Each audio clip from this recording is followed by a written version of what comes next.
So a lot of you have seen this video of my husband building me a shed in the backyard and me ultimately becoming a full-time artist, but this did not happen overnight, so I'm gonna tell you how it happened. It was the summer of 2019. I was working part-time as a physical therapist. I was just doing embroidery for fun on the side. I had a 2-year-old and I had just become pregnant with our second child, and my husband was like, you need a workspace for your embroidery because you're about to lose it to a nursery. So completely impulsively, with plans on a sticky note and no large building experience, he decided to build me a shed. At this time, he was just doing hobby woodworking, like tables and benches and that sort of thing. Nothing to this scale. So please keep that in mind, Ken and Larry, when you're looking at the framing and everything, okay? He's not a professional builder. He built it super fast. This was maybe like 2 weeks after he broke ground. I got all flushed when I pulled this picture up. His back muscles. Okay.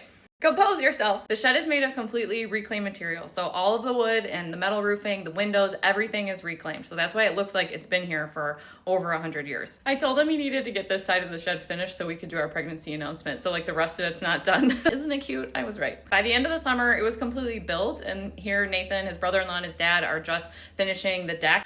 They are all muscly. I know. Control yourselves in my comments, okay? They're all taken. Aw. Fast forward to February. I bring home our son, Jack. The shed is done. I'm on maternity leave until the world shuts down 4 weeks later. The clinic I was working in couldn't withstand the closures financially, so they ended up closing their doors altogether, so I did not have a job to return to after what was supposed to be my maternity leave.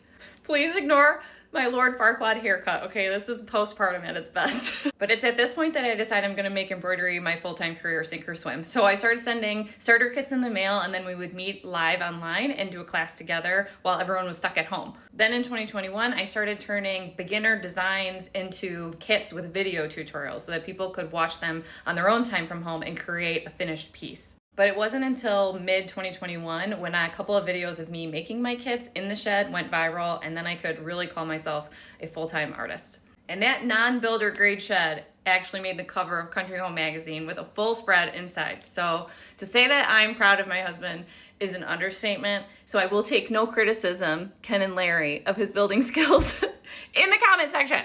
So that is the story of how my husband built me a workspace in my backyard and I became a full-time artist. How cute! Look how cute. Oh, back off, ladies. Back off. He's mine.